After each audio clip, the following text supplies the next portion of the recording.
저는 이별하면 부모님 생각이 제일 먼저 나요. 최근에 이제 저희 장인어른도 그렇고 저희 부모님 두 분 떠나보낼 때에도 다 임종을 못 지켰던 그랬던 부류막심한 자식이고, 그래서 이별이 더더욱 가슴 아프고 힘들었습니다.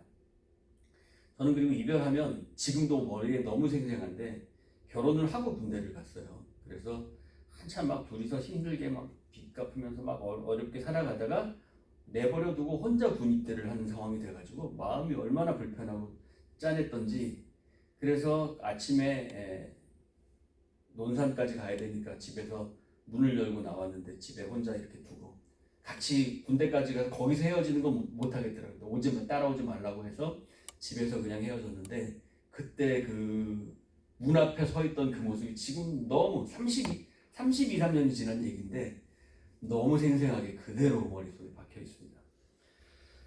평생 못 잊을 것 같아요. 30년이 아니라 죽을 때까지 안 잊혀지는 이별의 어떤 슬픔에 대한 이야기가 아닌가 싶습니다. 1절부터 5절까지 지난 시간에 우리가 나누었던 내용들을 보면 상당히 좀 우울한, 고통스러운 이야기죠. 남편 죽고 아들 죽고 모든 거 다 잃어버리고 그렇게 와야 되는 그런 상황.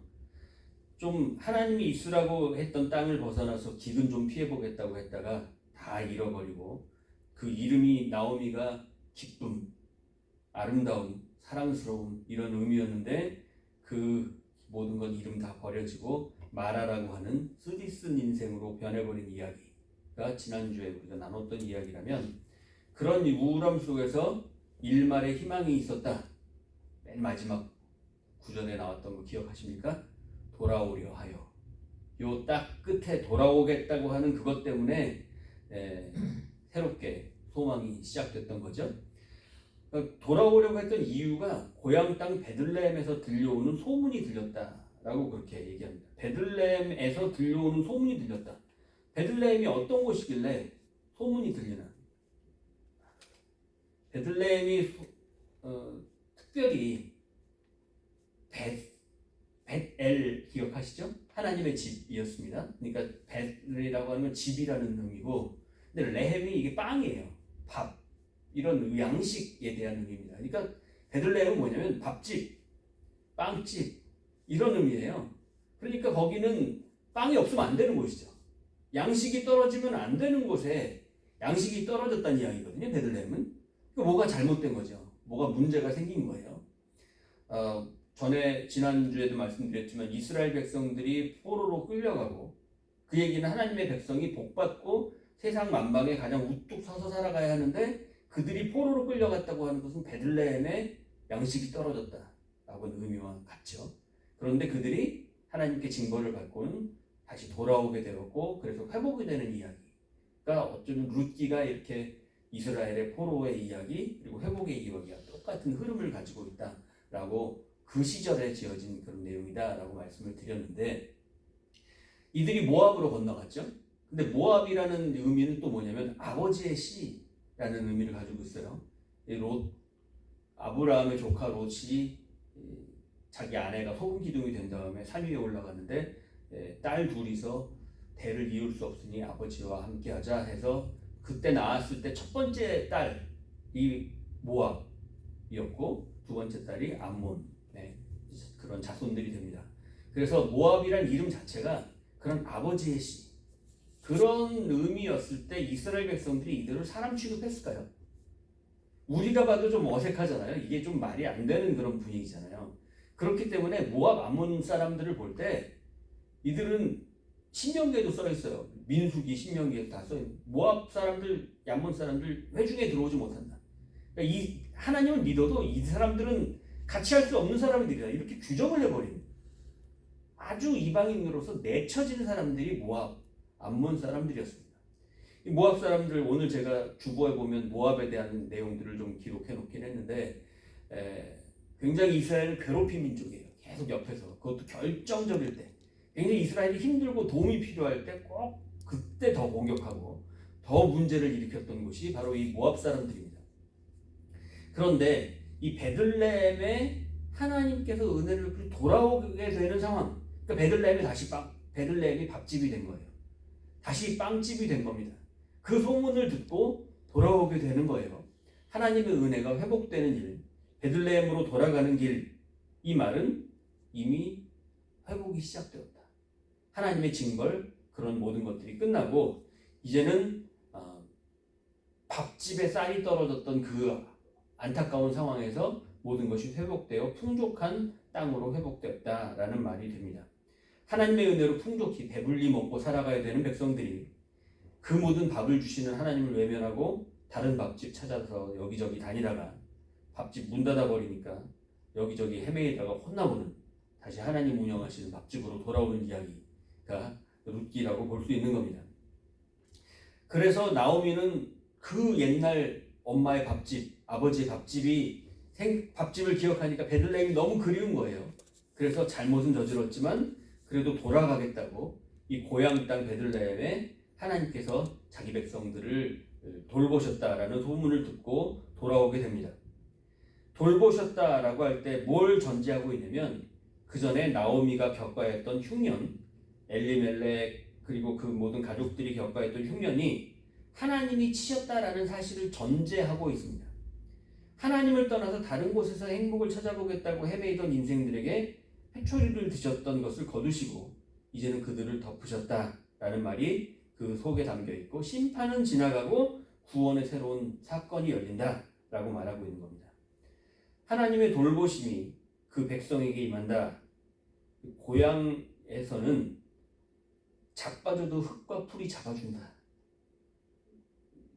김준태 시인의 말입니다. 제가 지금 멋있는 말이 아니라 김준태 시인이 그렇게 이야기했어요. 고향에서는 자빠져도 흙과 풀이 나를 잡아준다. 이렇게 표현했어요. 여기 계신 분은 대부분 보니까 미국이 고향이 돼버리신 분들이신데, 그래도 어렸을 때 고향 기억나십니까? 그 뛰어놀던 동네 그 터들, 그런 고향들. 그런데 나오미에게는 그냥 고향이 아니라 내 재산 그거 좀 지켜보겠다고 아버지 땅을 저버렸다가 모든 것을 잃은 채로 다시 아버지 집으로 돌아가는 그런 길이기 때문에 완전히 감회가 다른 겁니다.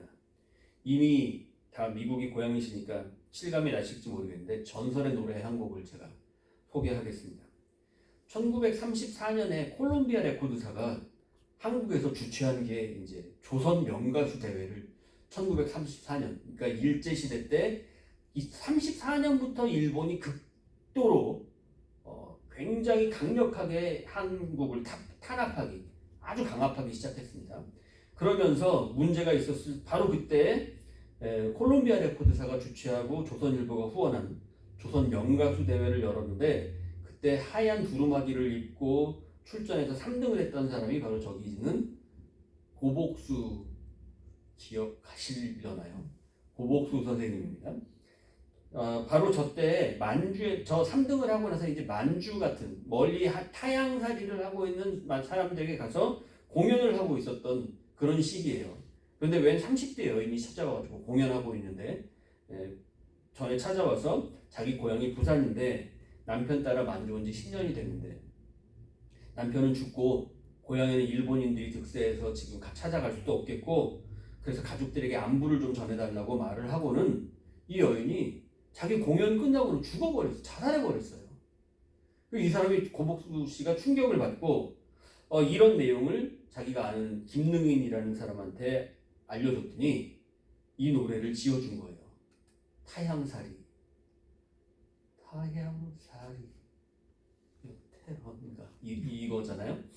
이 가사가 근데 기가 막힙니다. 타향살이 몇 해던가 손꼽아 헤어보니 고향 떠난 10여 년이 청춘만 늙어. 이 지금 그런 곳에 떠나가서 만주 같은 데서 피난살이 하고 있는, 그리고 지금 룻과 같은 상황, 모압 같은 데 가서 그냥 청춘만 늙고 다 잃어버리고 아무것도 없는 그 상황을 이야기하고 있죠. 부평 같은 내 신세가 혼자도 기막혀서 창문 열고 바라보니 하늘은 저쪽. 고향 땅 바라보면서 하늘 보는 저 마음. 고향 앞에 버두나무 올봉도 푸르련만 버들피리 꺾어불던 그때는 옛날. 4절이 참 타향이라 정이 들던 내 고향 되는 것을. 가도 그만 와도 그만 언제나 타향. 고향이 아니면 뭐 어디든 고향이라고 하지만 어디든 타향이라는 겁니다. 가사가 참 1934년이니까 90년 전 이야기인데 기가 막힙니다. 요즘에 뭐 링딩동 링딩동 띠기리띠리 뭐 이런 가사들을 보면 그게 뭔 가사인지 알 수 없는 희한한 가사 가지고 노래를 만들어서 그가 열광하는 사람들이 많은데 뭔 뜻인지도 모르고 열광하는 거잖아요. 그런데 저런 가사를 들으면 그냥 우리 마음이 정말 녹아내리고 고향이 그리워지게 되는 거죠. 고향이 있지만 고향을 갈 수 없는 사람들, 고향이 너무 끔찍한 그런 사람들도 우리 주위에 참 많이 있습니다. 지금 러시아, 우크라이나 전쟁하고 있는 사람들에게 고향은 어떤 의미일까요? 자기들이 살고 있는 땅은 어떤 느낌일까요? 가자 지구 사람들 어떤 마음일까요? 여기저기 내전, 탄압으로 고향을 떠난 난민들, 다른 나라로 막 배 타고 건너가다가 빠져 죽고 겨우 건너갔더니 거기선 받아주니 안 받아주니 지금 뉴욕도 난리라면서요. 난민들이 너무 심각한 문제들을 일으키고 있고 난민들 때문에 뉴욕이 아주 쑥대밭이 되고 있다고 하는데 수많은 사람들이 당장 어떻게 살아가야 되는지 모르는 그런 것 가지고 타지에서 막 방황하고 있습니다. 이런 사람들이 많은 시대, 룻기 보고 이런 사람들이 있구나 라고 생각하지만 지금 우리 주위에도 사실 따지고 보면 너무너무 많습니다. 틱톡에서 틱토커가 이렇게 미국 사람들을 미국에 살고 있는 사람들을 대상으로 질문을 했어요. 아프리카에 있는 도시 하나만 말해보세요. 기억나는 거 말씀해 보십시오. 아프리카의 도시. 뭐 케이프타운, 뭐 이집트도 있으니 카이로 뭐 그런 얘기 할 수 있잖아요. 미국 사람들은 한 사람도 대답을 못한답니다. 아프리카에 있는 도시 중에 하나를 대지 못한대요. 그런데 다 되는 사람들 보면 외국 사람들. 미국에 살고 있는 우리는 볼 때 미국 사람이 같이 보이잖아요. 그런데 대답을 딱 하길래 어느 나라 사람이냐 Where from 물어보면 다 외국 사람들이에요. 그러니까 미국 사람들은 그런 거에 관심이 없는 거죠. 따지고 보면 미국인들이 제일 난민들인데 그 사람들이 난민 돼갖고 다 건너온 사람들 아니에요? 그런데 이들은 이미 가장 기득권을 누리면서 그런 것들을 다 잃어버리고 살고 있습니다. 어쩌면 오늘 우리들의 삶이 그리스도인들이 되고 교회에서 평안함을 누리고 하나님의 은혜를 누리고 그렇게 살아가고 있는데 그런 난민들의 처지, 그런 우리 주위에 어려움을 겪고 있는 사람들에 대해서는 다 잊어버리고 다 우리 삶이 아니라고 하고는 나와 상관없는 이야기라고 생각하고 그냥 평안만 누리고 그냥 하나님 복 주시면 복만 누리고 사는 게 우리 인생이다라고 생각하고 있는 건 아닌지 모르겠습니다. 그리스도인들은 어떤 모습이어야 될까? 그렇게 떠돌고 어디가 내 고향일지 몰라 발붙이지 못하고 사는 사람들에게 고향이 돼주는 사람. 그리스도인들은 우리 주위에 있는 사람들에게 고향 같은 곳이 돼주는 사람이 되어야 되지 않을까 싶습니다. 늘 기댈 수 있는 곳, 쉴 수 있는 곳, 다 넉넉히 받아주고 언제나 밥집이 돼주는 그런 모습, 베들레헴이 돼주는 그런 모습이 그리스도인이 되어야 되지 않을까 싶습니다. 베들레헴처럼 말이죠. 그런 이방 땅 모압이라는 곳, 이들은 모압에 가서 살았는데 지금 오늘 본문에 나오는 사람이 3명이잖아요. 나오미, 룻, 그리고 오르바. 이렇게 자부 둘하고 엄마, 시어머니가 하나 있는데 자부 둘은 둘 다 모압이 고향이에요. 오히려 모압 땅이 고향입니다. 그러니까 뭐 베들레헴으로 오면 고향 땅이 아니에요. 이방 땅으로 건너오는 거니까 이건 건너오지 않는 게 맞는 이야기죠. 그리고 더더욱이나 이 모압은 그모스라는 신을 섬긴다고 말씀을 드렸는데 아브라함이 아들 이삭을 바치죠. 이게 그모스 풍습입니다. 그모스에게 바치는 거예요. 모압 땅에서는 인신제사가 있어서 사람, 특히 자식을 바치는 일들을 모압에서 항상 해왔습니다. 그래서 바로 인신제사가 있는 것 그리고 사사기에 보면 입다가 자기 딸을 바치잖아요. 그것도 마찬가지로 모압 땅에 대한 이야기입니다. 그런 인신제사가 있었던 곳이고 소원 성취를 위해서라면 자기 자신도 신에게 불에다 던져버리는 그런 일들을 했던 곳이 바로 모압 땅이었습니다. 유대 땅 어떨까요? 만만치 않습니다. 여자, 아이들 전혀 사람 취급 못 받는 곳입니다. 이런 곳에 나오미, 룻, 오르바만 남았을 때 모압 땅에서 어떤 일들이 벌어졌을까요? 상상할 수 없는 그 이상의 것들, 여자들만 있는 곳에 주변에 있는 남자들이 정말 가만두었을까 싶은 정말 상상하기 싫은 그런 일들이 나고 벌어지지 않았을까 싶어요. 남북한 남자들이 하루가 멀다고 달려들었을지도 모릅니다. 타향에서 남자들 없이 별별 일을 다 겪었던 나오미가 고향으로 며느리 둘 데리고 돌아가는데 생각해보니까 자기는 고향으로 가는 거지만 이 아이들은 고향을 버리고 타향으로 가는 거니까 자기가 타향에서 겪었던 그 황당하고 고통스러운 시간들이 유대 땅으로 돌아갔을 때 이 젊은 우리 애들에게 며느리들에게 주어질 것 같은 생각이 드는 거예요. 유대 땅이라고 해서 남자들 그 못된 모습이 어디 가는 게 아니니까. 그리고 그곳에서 벌어졌던 일들도 나오미가 얼마든지 봐왔을 테니까. 나오미가 아무리 생각해도 그 며느리 둘을 데리고 갈 일이 아닙니다. 그래서 말합니다. 너희가 베들레헴으로 가면 어떤 삶을 살게 될지 뻔히 나에게 보인다. 그러니 너희들은 너의 어머니 집으로 돌아가라. 거기서 가정을 이루어서 행복하게 살면 좋겠다.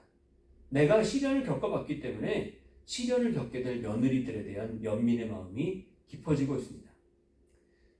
이 모습을 보면서 시 하나를 제가 또 읽어보겠습니다. 배한봉 시인의, 좀 긴데 다 읽진 않고 짧게 저는 일부만 읽도록 합니다.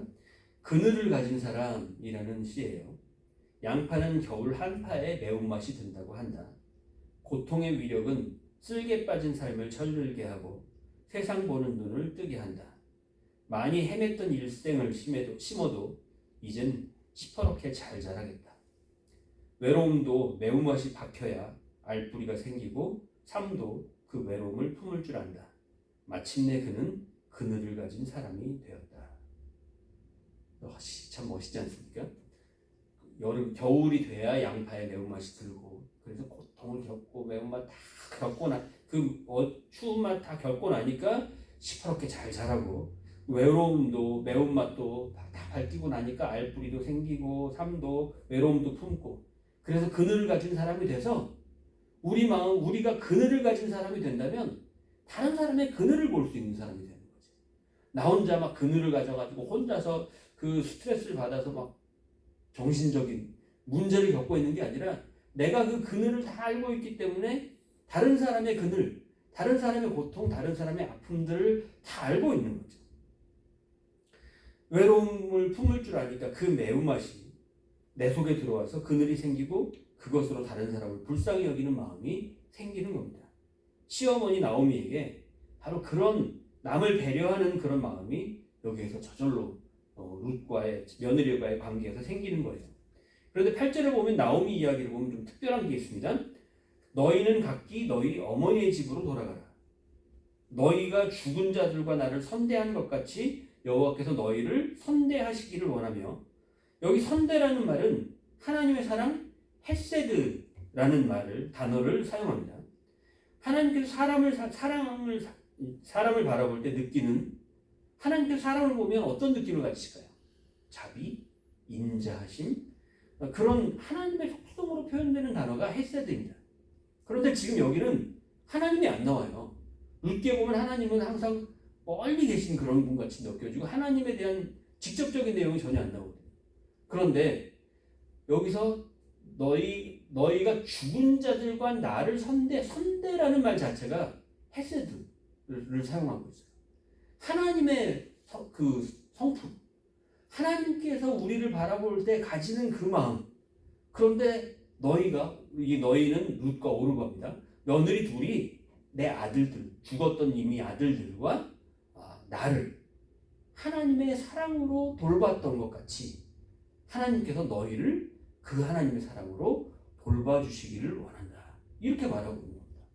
그러니까 이 헤세드는 사람끼리 사용하는 단어가 잘 사용되지 않는데, 사람끼리 사용될 때는 이게 오죽 깊은 내용으로 사용됐겠습니까? 그런데 시어머니가 며느리들한테 이 단어를 사용하고 있는 거예요. 우리 사모님, 박선옥 사모님 며느리한테 너는 나를 헤세드의 사랑으로 사랑하고 있구나, 이렇게 칭찬하시는 소리 있습니까? 쉬운 게 아니잖아요. 때론 섭섭한 마음만 자꾸 생기고 못하면 자꾸 거스르는 것만 눈에 딱 보이고, 이 고부관계라는 게 쉬운 문제가 아니잖아요. 또 며느리들 입장에서는 아무리 잘해도 정말 끝이 없는 게 며느리 입장이잖아요. 우리들도 다 며느리 해봤고, 남자들은 평생 못 해보는 일이니까 이게 쉬운 얘기는 아니지만, 그래도 이 고부관계에 있어서 정말 끝까지 잘해보려고 해도 최선을 다해도 항상 마음속으로는 잘못해드렸고 후회스럽고 못해드린 마음이 짠하게 남을 수밖에 없는 거죠. 저희 집에서 저희가 5남매고 제가 셋째인데 어머니가 뭐 좋아하실까? 제가 어머니가 돌아가신 지 2년 정도 됐나요? 3년째인가요? 온지 벌써 4년이 됐구나. 오고 나서 1월 1일, 12월 31일에 돌아가셨거든요. 코로나 때. 그래서 갈 수도 못 가고 그냥 미국에서 눈물을 삼켰는데, 삼킨 건 아니고 그냥 펑펑 울었죠. 그런데 그때 돌이켜보면 어머니가 뭘 좋아하시는지 모르겠더라고요, 저는. 근데 며느리 나라요. 매번 점심 때 드렸던 거 저녁에 드리면 안 드시는 거 다 알고, 뭘 어떻게 해드려야 드시는지 다 알고, 옆에서 다 해봤기 때문에 아는 건 며느리지 자식들이 아니더라고요. 자식들이 어머니 아무리 사랑한다고 해도 진짜로 챙기는 건 며느리고, 정말 며느리의 머릿속에는 어머니 어떻게 챙길까에 대한 생각들로 꽉 차 있더라고요. 그런데도 불구하고 섭섭한 마음, 서로 불편한 마음들, 이런 게 쌓이는 게 고부관계더라고요. 그런데 여기서 나오미는 며느리들의 섬김을 가지고 하나님의 헤세드로 표현을 하고 있습니다. 아마 시어머니가 며느리의 그런 모습을 보고 부족함 없이 감사로 받아들이고 헤세드로 여길 수 있는 시어머니가 된다면 그 어머니 며느리한테 정말 사랑받지 않을까요? 물론 쉬운 얘기는 아니고 그렇게 불편한 마음이 안 들 수는 없지만, 그럼에도 불구하고 하나님의 헤세드로 표현할 수 있는 우리의 마음을 만들어 나간다면 곧 정말 최고의 어머니가 세계 최고의 어머니가 되시지 않을까 싶습니다. 이런 마음으로 나오미가 며느리들에게 했던 게 뭐냐? 정말 최고의 시어머니로서 할 수 있었던 말이 돌아가라입니다. 그렇잖아요. 좀 자기 생각만 하고 자기 그렇게 생각하면, 나 저기 이스라엘 돌아가서 혼자 있으면 나 먹고 살기 힘든데 젊은 너희들이 가서 밀 이삭도 줍고 그래야 되지 않겠어? 그러니까 같이 가자. 오히려 좀 못된 어머니면 끌고 가지 않을까요? 그런데 나오미는 지금 나이도 들었고 자기가 가서 어떻게 살아갈지 막막한데 이 며느리를 생각하니까 데리고 갈 수가 없는 거예요. 그러니까 정말 사랑하는 마음으로 돌아가라 말하는 거예요. 성경에 나오는 이야기들은 보통 아버지의 집으로 돌아가라 이렇게 말합니다. 그런데 여기 특별하게 어머니의 집으로 돌아가라 이렇게 말하고 있어요. 부드럽고 친밀한 곳, 너희가 의지할 수 있는 곳, 너희가 돌아가도 모든 걸 다 받아줄 수 있는 편안한 곳, 그곳으로 돌아가라 이렇게 말하는 거죠. 정말 나오미 입장에서 너희 이젠 내가 이스라엘로 베들레헴으로 돌아가니까 너희 모압 여자들이잖아. 그러니까 돌아가 못된 것들, 이렇게 말하는 게 아니라 정말 엄마의 사랑으로 어머니의 집으로 돌아가라 이렇게 말하고 있는 겁니다. 그러면서 여호와께서 너희를 선대하시고 헤세드로 너희를 지켜주시기를 원한다. 너희가 모압에 가도 하나님께서는 헤세드의 사랑으로 너희를 지켜주실 것이다. 이렇게 축복하고 계시는 거예요. 이스라엘 계약 공동체와 하나님 사이에 당연하게 있어야 되는 그 헤세드의 관계, 이것을 가지고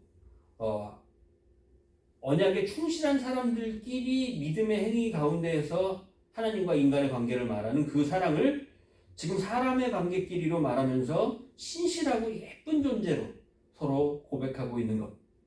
이 두 며느리가 이방 여인들이었음에도 불구하고 이방 땅에서 고생하고 있는 시어머니를 선대했고 헤세드로 사랑했고, 아버지와 남편들도 헤세드의 사랑으로 섬겼습니다.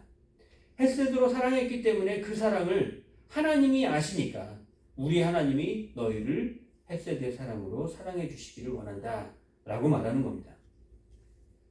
여러분들의 자녀들, 며느리 또는 사위 모두들에게 이렇게 선대하시고 선대받으시는 우리 성도들 되시기를 주님의 이름으로 축원합니다. 정말 멋있는 시어머니, 시아버지 되시고 좋은 햇세대 사랑을 가지고 섬길 수 있는 그런 모습이 되시기 바랍니다. 여호와께서 허락해 주셔서 너희들 각기 남편의 집에서 위로받기를 원한다.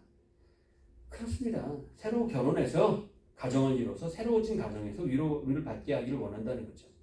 여기서 위로라는 것은 그냥 마음의 위로를 이야기하는 게 아니라 고요함, 편안함, 안전함 이런 걸 말하는데 고요하고 안전하게 남은 여생을 잘 살았으면 좋겠다. 왜냐하면 베들레헴에 가면 고요함, 안전함, 편안함이 없기 때문에 그렇습니다. 그래서 이제 모압에 남아서 너희 남편을 만나면 이것을 가질 수 있지 않니? 남편이 너희를 지켜주고 너희의 모든 것을 책임져 줄 거 아니니? 이 시대에는 남자가 모든 것을 해주는 시대였으니까요. 그래서 오죽하면 형이 죽으면 동생들이 다 그 형수를 취하게 되잖아요. 우리는 이게 말도 안 되는 이야기라고 생각하지만 그것은 당시에 보장이 되어 있지 않은 여자의 일생, 남편이 죽으면 아무도 책임져 주지 않는 것을 책임져 주기 위해 친족이 책임지는 일들을 했던 보호막입니다.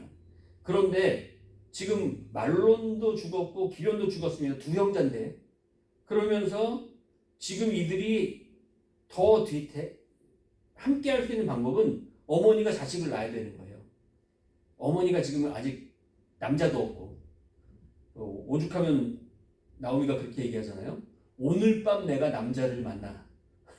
오늘 밤이라도 당장 만나 아기를 만들어서 아기를 낳아가지고 그 아이가 자라서 너희가 그 아이와 결혼할 거냐?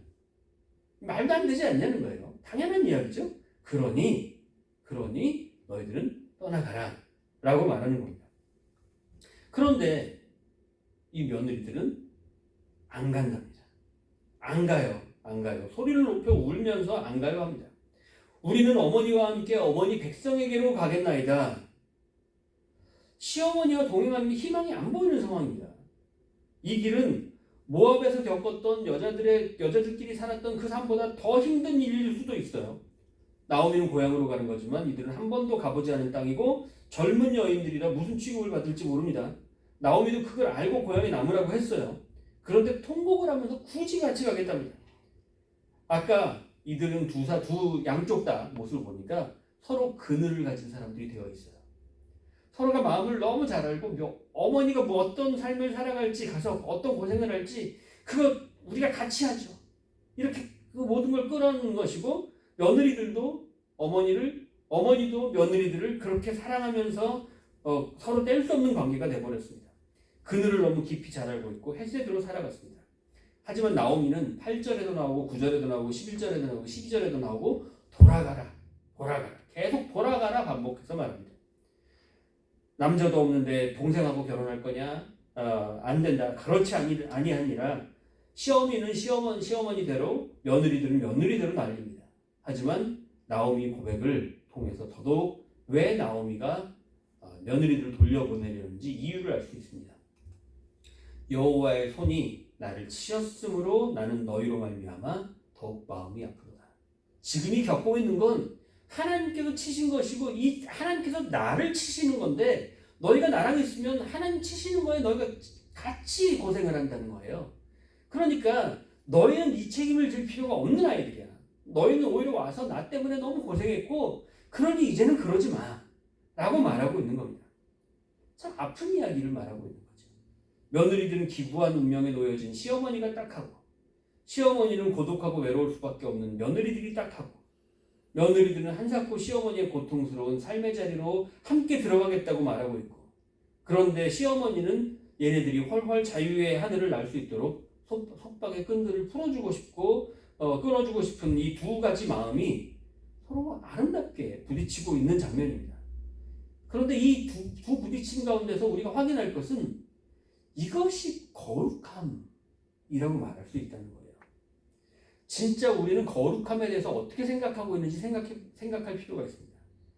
거룩함, 교회에서 찬양하고 기도 열심히 하고 신앙적인 삶을 살아가는 것도 거룩함이겠지만 진짜 거룩함이라고 하는 것은 종교적인 어떤 특정한 행위를 하는 것보다, 하나님의 이름을 늘 부르고 사는 그런 것보다, 누군가의 마음에 아픔을 헤아리고 그들의 그늘을 돌봐주고 그의 마음의 아픔을 덜어주기 위해서 나의 삶을 내려놓을 줄 아는 것, 이것을 하신 분이 바로 우리 예수님 아니십니까? 우리의 마음속에 그 사람의 아픔 가운데, 그 사람의 그늘 가운데 찾아가서 그것을 위해 나의 삶의 일부 또는 전부를 내어주고 그것을 함께 감당하는 것, 이것이 거룩함이라는 거죠. 그것이 하나님께서 우리를 향해 가장 기뻐하는 삶이라는 것. 너희는 거룩하게 살아라, 경건하게 살아라. 사순절을 맞이해서 거룩하고 경건하게 사는 게 무엇일까요? 바로 이 삶입니다. 더 기도하고 물론 말씀 보고 열심히 해야 되겠지만 우리 옆에 있는 사람들의 아픔과 그늘을 돌보고 그것을 위해 나의 삶의 일부를 내려놓는 것. 주집사님 가정 안 봐도 알 것 같아요. 주전사님 고생하고 막 힘들어서 막 지치니까 주집사님 너무 힘든데 내가 조금이라도 덜 힘들게 해주기 위해서 더 내가 고생하고 더 내가 하나라도 더 들고 더 나르고 이렇게 서로 두 분이 분명히 해왔을 거란 말이죠. 저는 집사람 막 아프다고 할 때 제발 좀 가만히 있으라고 그리고 제가 일어나기 쉽고 너무 힘든데도 무조건 하거든요. 그러면 또 굳이 일어나서 또 쩔뚝거리면서 또 와서 또 하고 있어요. 이런 것들, 그런 것들이 서로 돌보고 그 힘든 것들을 돌보는 거룩함의 모습이라는 거죠. 이게 사랑하는 사람들끼리도 물론이지만 우리 주위에 우리 곁에 있는 사람들, 한 단계 건너간 사람들일지라도 우리와 함께하는 사람들이라면 바로 이런 거룩함을 통해서 하나님의 살아계심은 선포되는 것이고 그것이 우리가 교회가 되는 방법이고 그것이 하나님의 소망이 되는 방법이라는 거죠.